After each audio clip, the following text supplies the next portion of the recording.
Cairo, Seattle.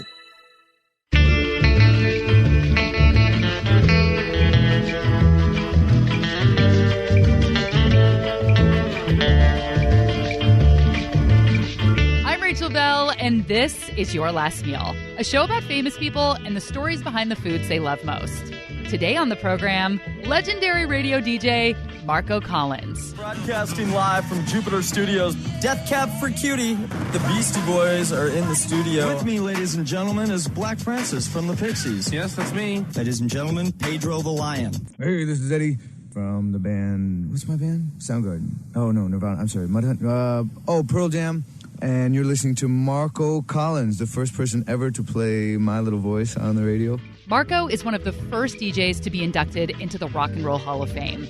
And he earned that honor by being the first in the country to play some of the world's biggest grunge bands back in the 90s. That's when he was the music director and DJ at Seattle's 107.7 The End. He broke Nirvana, Pearl Jam, Garbage, Beck, Weezer, I got the list right here. Yeah, there's probably more. The Presidents of the USA. Prodigy. Marco is also one of the sweetest and most genuine people you will ever meet. He's one of those people that everybody loves. And these days, you can hear him on KEXP, a Seattle public radio station popular with cool dads and young cools who are partial to indie music, good coffee, Subarus, and thick-rimmed glasses. Young cools. I invented that term. I like it. I think I did. Marco is also a big fan of breakfast, specifically Eggs Benedict. So I take a field trip to Glow's, one of Seattle's favorite diners, to try his very favorite version. And everybody has heard the expression, breakfast is the most important meal of the day. But is it really?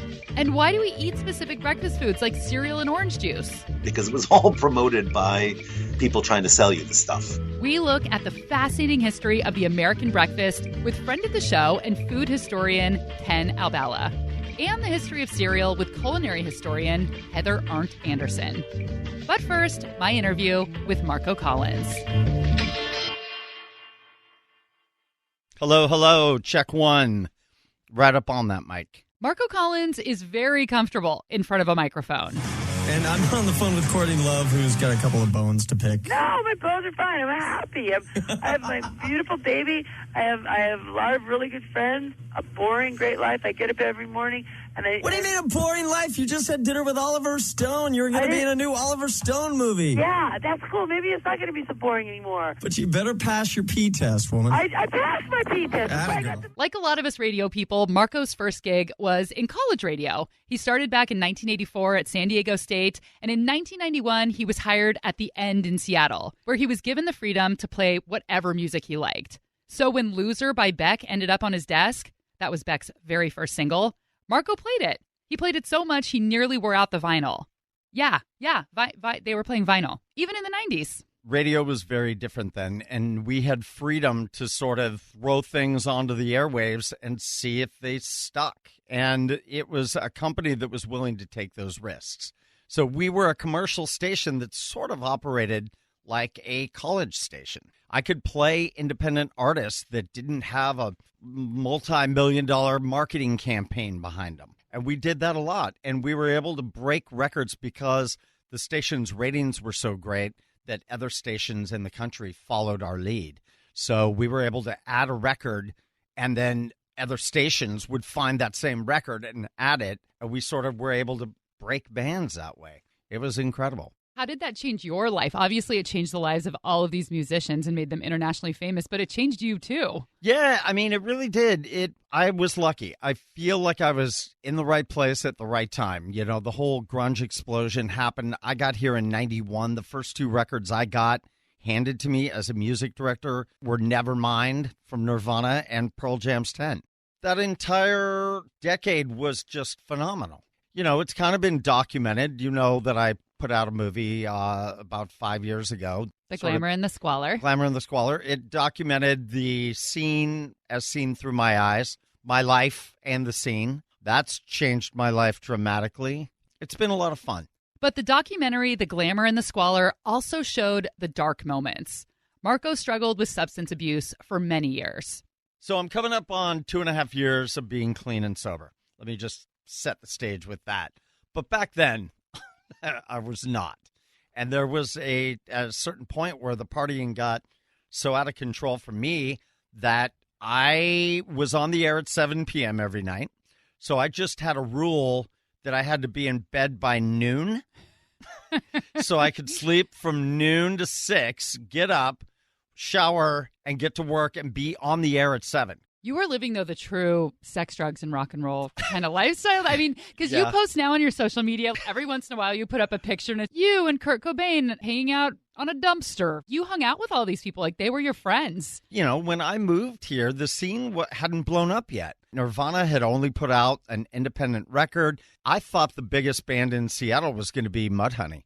I thought for sure, but none of those bands were huge yet. So everybody knew each other.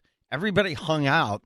Everybody drank beer at Nils Bernstein's house on Capitol Hill. Who's Nils Bernstein? Nils ran the Nirvana fan club. Oh, okay. And he was one of Kurt's really good friends. And, you know, so much happened at Nils' house. One of the things that you talk about is the fact that you think that you were kind of accepted into that group because you were gay. And you weren't out yet, but you said that you kind of fit in this way with all these misfits and they accepted you as one of their own. Yeah. I mean, that's kind of why I think I clicked with the Nirvana crowd and Kurt and Courtney and whatnot, is because I was a bit of a misfit. I wasn't out at that time, and I think they liked the fact that I had this quote-unquote dirty secret, as it were. But so much of the scene, you know, when I first came out, I came out in Out Magazine with Patty Schemmel from the band Hole, Courtney Love's band. A bunch of us in the scene, Out Magazine came to Seattle to do a piece on the queer scene in Seattle, in the grunge scene. I remember being so nervous when that edition of Out Magazine came out. I was like, oh my God, it's coming out tomorrow. The world is going to know. And then I realized only gay people read Out Magazine.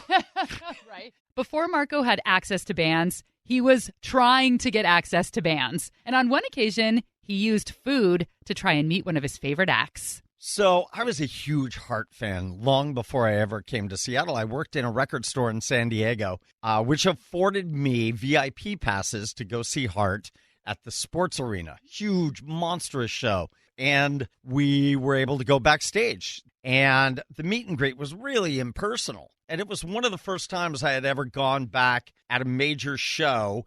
I was really disappointed with the whole thing. I thought we had to walk by each member, sort of say hello to them, not touch them.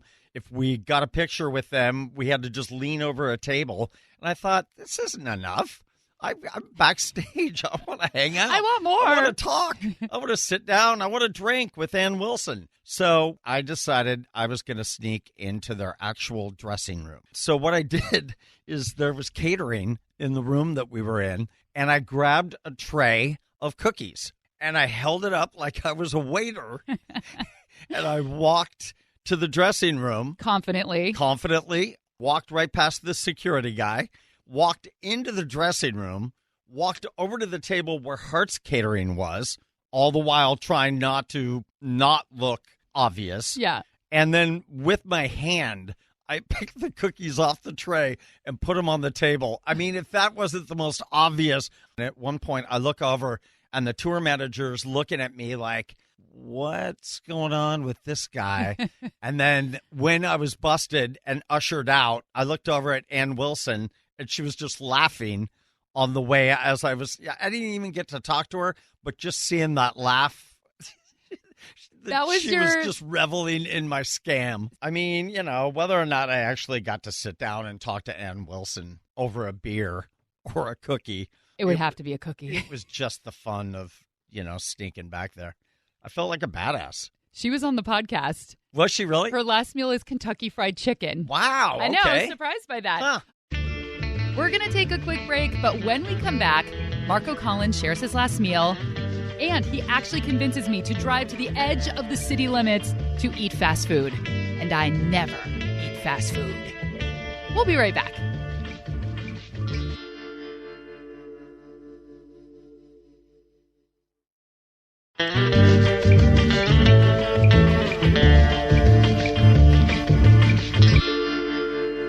Marco Collins, what would your last meal be? My last meal, I am a huge fan of Eggs Benedict.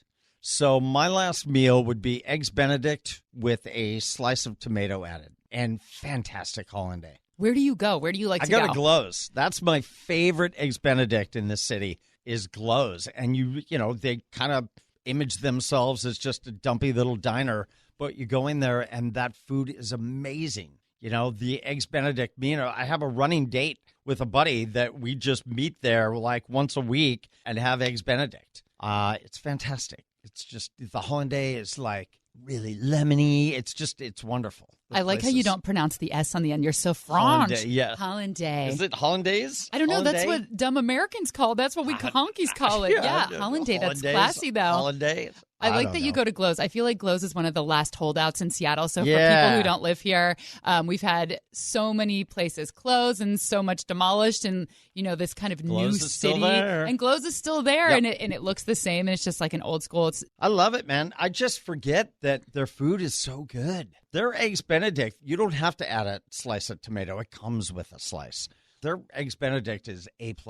So let's go layer by layer. So you have English muffin. Yep. Ham. Slice of ham, slice of tomato, the egg, and the hollandaise. Hollandaise. And do you like potatoes on the side? What do you like with it? Yeah, sure. I like hash browns. Hash browns is my thing, but that's not necessary. Sometimes I'll do fruit, like a little bit of fruit. So you said in your notes to me that Eggs Benedict is really important to you. Why is that? It's important to me because, first of all, I'm a breakfast guy. It's like the perfect breakfast. You get some veggies in there. It's a little bit fattening with the hollandaise, but I don't know. It just does it for me. I feel like I can eat Eggs Benedict any time of the day. Mm-hmm. It's not just a breakfast thing. It's like breakfast dressed up a little bit. With a little cloak made of hollandaise. Exactly. Have you ever made it at home? Because it is something you can get at every diner. I can't get the hollandaise right. The hollandaise right. I can't get it right either way. I just can't. It's really hard to make good hollandaise. And poached eggs are hard to do too, actually. Like they kind of fall apart in the water. Right. Yeah. I'm better at that, though. You got to have a little bit of a circle, a whirlpool going in the boiling water, and then you sort of just drop the eggs slowly. It's become a science for me. I'm pretty good at that part. When you were a kid, were you into breakfast at dinner? Yes. I'm into breakfast at dinner now. Yeah. I love breakfast. Pancakes, blueberry pancakes. I mean, I think that breakfast should be available any hour of the day, anywhere you go. In fact, it really pisses me off that McDonald's stopped serving their bacon, egg, and cheese biscuits at 10 a.m. Everything was only available till 10. Right. And then they suddenly made breakfast available later. Now you can They're pulling back? Now you can get Egg McMuffins all day. Yeah. But not the bacon, egg, and cheese biscuit, which is the jam. When I used to eat McDonald's, like in high school and college, I was never You don't eat it at all? No. There's not a time that you're like, you feel weak, and you're like, I'm just going in there for a damn quarter pounder with cheese. No. I want some of those fries. Although I did have Taco Bell a couple weeks ago for the first time in years. Wait, have you had the chicken sandwich at Popeyes? Have you no, had that chicken sandwich? I need to get in line. Oh, my God. Is it worth the hype? It's fantastic. And the reason it's fantastic is the chicken is super moist. I was thinking, how the hell, why is this getting so much buzz? Yeah, like it's just fast food. It's just fried fast food. And they don't overcook the chicken. So the chicken is super moist. But the key to the whole thing are the pickles. Plus, it's a big hunk of chicken, and they have these brioche rolls that they use. It's really kind of fancy. I got to get in there, man. I wasn't going because of the lines, but maybe now it's kind of chilled out a little bit. Nope, it hasn't chilled out at all. Go in the morning. Go for lunch only because at dinner, they're normally out. They get shipments every single day. The only reason I know this is because I've talked to one of the employees there a little bit about the chicken sandwich because of the hype. And you make friends with everybody, so now you got your chicken sandwich hookup. I'm the guy that takes the bus and talks to everybody.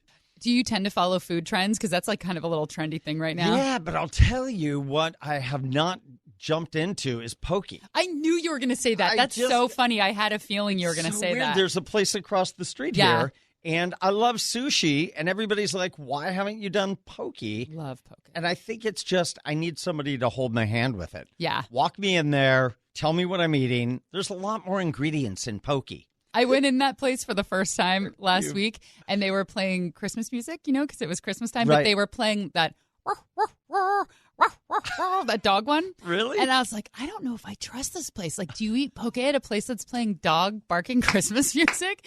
God, you're killing me. I kind of liked it, actually. Thanks to Marco, last weekend I drove down to the only Popeyes in the Seattle area. It is unincorporated King County, technically, which I noticed because, fun fact, Seattle banned styrofoam many years ago, and we got our little tiny cups of mashed potatoes and coleslaw, and I was like, wait a minute. Why is this in Why do we have straws? Straws are banned in Seattle. It's like you take one step out of the city, and it's just a landfill, like a garbage dump of stuff. But it was worth it for killing the earth and driving my car a little bit farther than I usually would for fast food. That chicken sandwich is so good. I am the billionth person to say it, but you know what? I am the billionth person to say it. It is super juicy. Juicy. That's me. It's super juicy. It's crispy. It's a big fat piece of meat. And you know when you see a commercial for fast food or you see the picture of the burger you're about to get and then it shows up on the tray and it's like squashed and flat and tiny? This is not that. It looks just like the picture. Totally worth the hype. Just to sum it up. What do the kids say? TYSL? TISL? TLSR? I'm not a cool youth. Okay. A cool young. Wait. A young cool. A young cool. We're awesome. This is what we do. We coin phrases and then we completely forget them. Okay, so back to Marco's last meal. He wants Eggs Benedict with a slice of grilled tomato from Glow's, a diner in Seattle's Capitol Hill neighborhood. Glow's is an institution, open since 1987, which doesn't sound like that long ago, but in Seattle, that is the equivalent of 200 years old. It's a tiny little no-frills spot on a busy street in the heart of the Capitol Hill neighborhood. There is often a line snaking down the street, and Glow's fulfills Marco's ultimate wish. You can get breakfast anytime you want because they only serve breakfast. On the weekdays, they're open 7 to 3. And then on the weekends, we open at 12:01 a.m. on Saturday morning, I guess you would call it. And then we stay, midnight. And then we stay open until 4 p.m. Working an overnight diner that opens at midnight, that's a whole different scene than when you're open 7 a.m. to 3 p.m. So do you put certain people on that shift, or do you have to have a certain kind of personality to deal with all of the people? Yes, kind of. There's a lot more rowdy behavior that takes place on the night shift. More of the crazy stories happen on the night shift. There's a lot more bodily fluids that end up on the night shift. So you have to have some crew with a strong stomach to clean that up. That is owner and cook Julie Reisman. Glow serves up a pretty classic diner menu. There are scrambles and omelets, pancakes and French toast, and 5 variations of Eggs Benedict. You can have either the classic ham avocado, which is the Eggs Californian, the Eggs Florentine, which is with spinach, sauteed spinach, the Eggs Blackstone, which is sauteed spinach and bacon, and the smoked salmon Benedict, which speaks for itself. All of the bennies come with a slice of grilled tomato for a little bit of acid, Julie says, and their homemade hollandaise. Or as Marco likes to say, hollandaise. How do you make hollandaise, and why is yours so good? It's just really about that arm effort, because you just got to whisk it forever. And I think a lot of people give up early, and you end up having thin hollandaise sauce. Julie says some places use instant hollandaise from a powder or from a mix, but at Glow's, they make everything from scratch. Hollandaise is a classic mother sauce. It's just melted butter, ideally clarified butter, slowly whisked into egg yolks, and then hit with some salt and a squeeze of lemon for tang and brightness. The trick is getting it to emulsify just right and keeping it at the right temperature so the sauce doesn't break. Julie says 20% of Glow sales come from Benedict's. It is definitely a top favorite. Kids, they usually come in and they order pancakes. And there was this kid that came in one time, and he couldn't have been more than 6. Ordered the Benedict. And we all were just back there just like in awe of this little tiny person just straight up ordering a Benedict.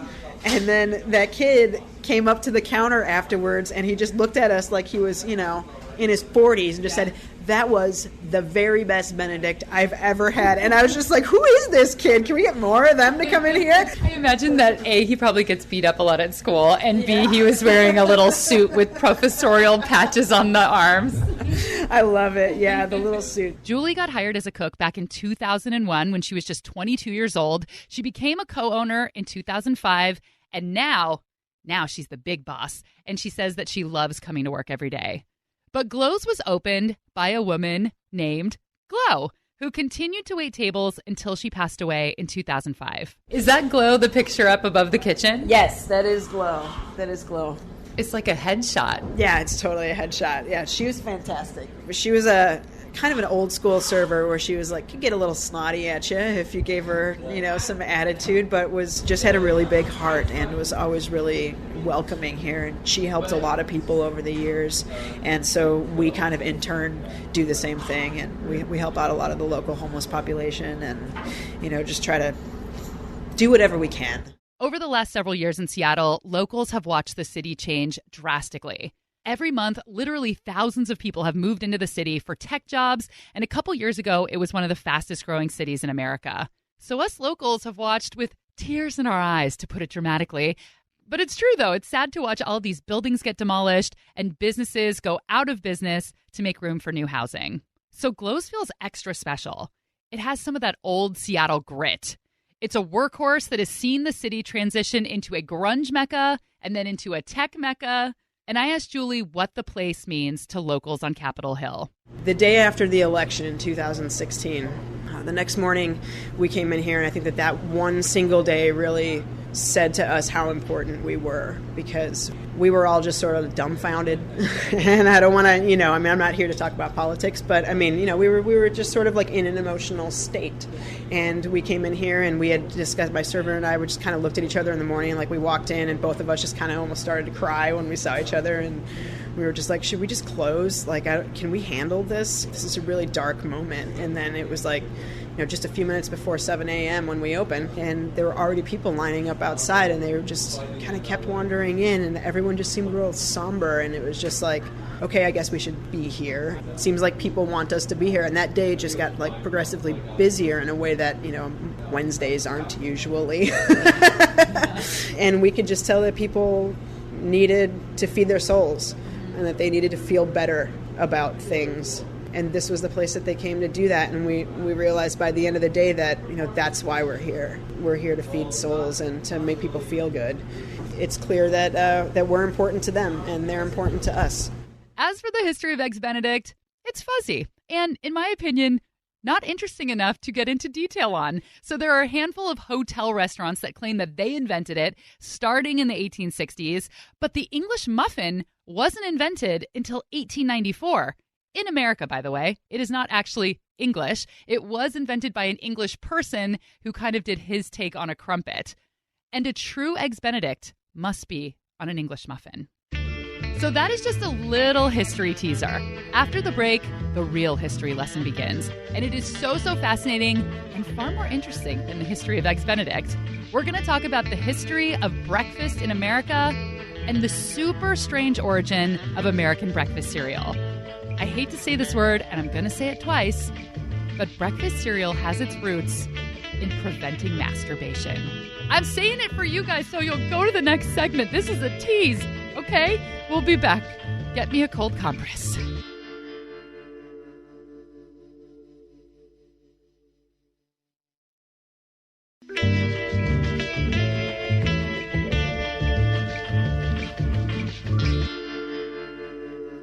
Marco Collins is a big fan of breakfast.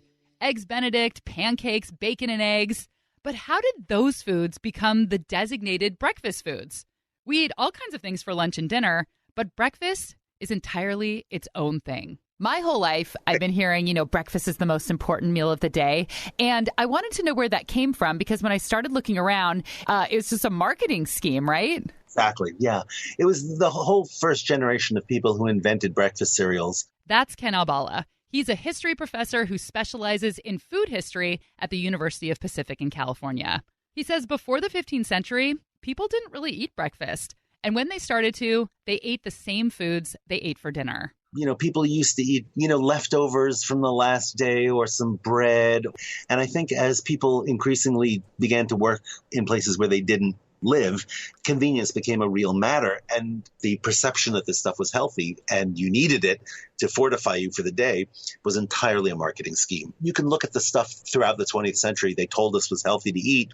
Spinach, and Popeye himself was invented by the spinach marketing board, and the idea that you should drink orange juice first thing in the morning. Well, the orange marketing board, figured out that. So I would take much of 20th century nutritional advice with a grain of salt because it was all promoted by people trying to sell you the stuff. In 1944, General Mills launched a huge ad campaign for grape nuts. The tagline was, "Eat a good breakfast, do a better job." And the radio ad said, "Nutrition experts say breakfast is the most important meal of the day." Aha! That is where it came from. So people made sure to eat breakfast, and they often ate cereal because they were told it was healthy. And it used to be, back when it was first invented. At least, that was the intention. Back in the day, John Harvey Kellogg and his brother William Keith Kellogg were running this sanitarium in Battle Creek, Michigan, and that's, where the Seventh-day Adventist Church was also originated. That's culinary historian Heather Arndt Anderson, author of Breakfast, A History. The Kellogg's were Seventh-day Adventists who believed that health was connected to righteousness. Dr. John Harvey Kellogg, who was a disciple of Sylvester Graham, inventor of the original healthy graham cracker, eschewed caffeine, alcohol, spicy foods, sugar, white bread, meat. Graham and Kellogg believed masturbation was the greatest evil, and eating healthy, bland foods and only whole grains would quench all sexual desire. And they would get these really wealthy clients who would kind of come to do like the predecessor of like hashtag clean eating. They would come stay at these sanitaria, which are kind of like more strict versions of day spas, where you would go and get on this clean diet, kind of hit the reset button on your body, do all these cold water baths and exercise regimes and, weird enemas. And it was all part of this whole program that wealthy people would go subscribe to. And one day, the Kellogg guys were in the kitchen cooking some cereal and had to run off. When they got back, they realized they had left the stove on. And so the cereal, which had started out as a mush, was like this really weird, hard substance. And there was so much product, they didn't want to waste it. So they just thought they would try to figure out what they could do with it. And so they spread it out onto these rollers and rolled it into these very thin sheets. And it just kind of broke up and crumbled.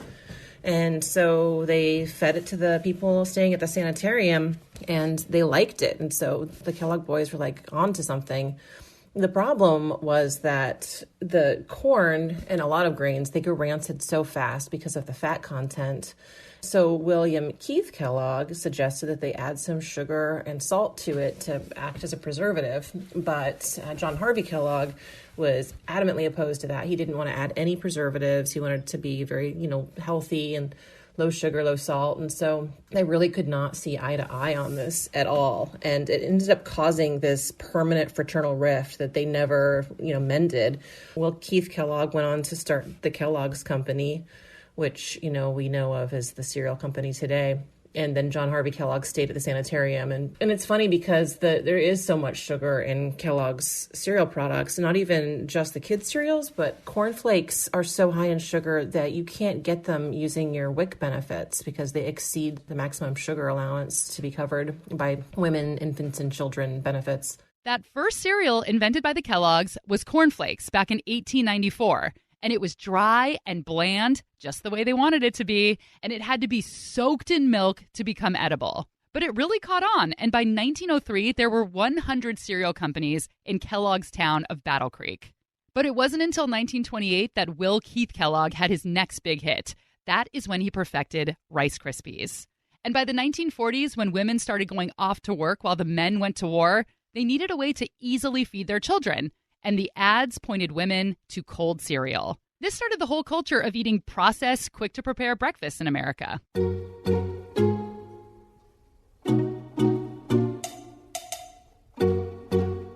I think most of us, if not all of us, have grown up thinking cereal is a totally normal breakfast.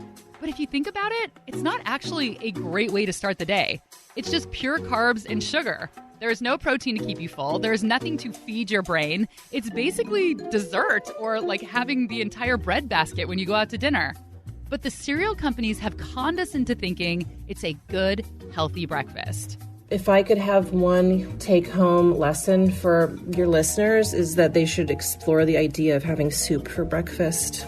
I'm team soup when it comes to weird breakfast foods. Tell me more. Well, besides just pozole, which is a great hangover cure, pho is a great hangover cure. Pho is one of those things you can just get at 9 in the morning here in Portland, Oregon. All the Vietnamese restaurants open early, and it's usually, I see like little old men eating pho at like 9 in the morning. And so I started kind of getting my head around this idea of having breakfast soup, and now it's like pretty much my most standard, breakfast choice. I make myself some spicy soup, sometimes kimchi stew or some noodle soup, and I just feel good all day. It like hydrates you. It's funny because Ken said exactly the same thing. I went for about 3 years eating noodle soup for breakfast and got a book out of that, but it was every single day I would make a different noodle soup. But I stopped that just because I got kind of bored with it. So usually what I'll do, I would say maybe 50% of the time I eat pizza for breakfast, which I make, on the spot. Sometimes if I don't have a lot of time, I'll use a flour tortilla and put cheese on it. And sometimes tuna or ham or vegetables or something like that. It's just wonderful for breakfast. So you will bake a fresh pizza in the morning for breakfast? Yeah. This morning I didn't. I actually had, only because I had a decent baguette from the Bay Area. You probably know Acme bread. Yes. And I found some duck pate. So I had pate and cheese and a baguette and olives for breakfast this morning. It was good. I am 100% Team Ken and Heather. I have always preferred to eat leftovers for breakfast, like leftover spaghetti or, leftover Chinese food is the best. But our culture tells us we're supposed to eat eggs and bacon or toast and cereal for breakfast because that is a normal thing to eat. But it's actually an American thing. It's not a human thing. In Japan, the traditional breakfast spread is miso soup, rice, fish, pickles. In Israel, the typical breakfast is cheese and a chopped salad, some smoked fish, maybe some shakshuka. And the fact that we're conditioned to eat 3 meals a day was also invented by our culture. And we think it's physiologically necessary also. We think you can't be healthy and function unless you have something in for breakfast. You could train your body to do anything. And I think in terms of like evolution, we probably didn't eat regular meals. For hunters and gatherers, whenever they had food at hand or hunted something and captured it, they ate a lot. And then they probably fasted for days. And I don't know whether it's necessarily healthier for you or not, but we certainly can go along much longer than we think without food. We're conditioned socially to think, oh, I'm hungry because it's lunchtime and I better get something. That's a good point. I never thought about that before. Like the ancient man was not snacking, probably. Or he was snacking all the time. Was having little nibbles here and there. And that's another argument that hunters and gatherers mostly gather. They don't hunt except on rare occasions. They'll get a big kill. But they'll be eating berries and nuts and plants that they gather all throughout the day. Let's get back to our breakfast boy, Mr. Marco Collins. Marco has made a name for himself in 90s grunge music. And as much as he loves reminiscing about that time, he has been less than enthusiastic to take jobs that focus exclusively on that. So he's not really interested in hosting your 90s at 9 show or whatever you want to call it. At KEXP, he can once again play whatever he wants. And are you glad to be a little bit divorced from all of the 90s stuff that you're always associated with? I am. I mean, you know what? I look back on that time and I think it was an amazing time. It means a lot to a lot of people. My head is not there. I'm not listening to old grunge records anymore. I'm more interested in what the scene is doing now and what kind of music is coming out tomorrow. And that was Marco Collins' Last Meal. You can listen to Marco anywhere in the world, streaming on KEXP, and I highly suggest following him on Facebook. I know most people have moved to Instagram, but Marco is one of the best people on Facebook. He posts very thoughtful and fun and interesting things, and you will be happy you listened to me. Sorry for yelling at you. Thanks to culinary historians Ken Albala and Heather Arndt Anderson. This episode was produced by Laura Scott and me, recorded with Aaron Mason. Say hi, Aaron. Hi, Aaron. Theme music by Prom Queen. And My normal spiel. Take a couple minutes and give us a 5-star rating, or write us a little review, or just follow along on Instagram. Your Last Meal Podcast. I'm Rachel Bell, and this is Your Last Meal. You always look so young, though. I was just looking at your Wikipedia, and I'm so bad at math. I was like, 1965, and I'm using my fingers. I'm like, I think 54. I did that wrong. He can't be 54. That's crazy, because you always look like you're like 4 years old. Fuck. I wish. Thank you very much. That's super, super nice. That's what I always joke about the diet stuff. I'm like, I'm trying to get down to my birth weight, just 8 pounds, 10 ounces. Birth weight? And then I'll just be hot. Always so hot. I've never even heard that. That's hilarious. I joke.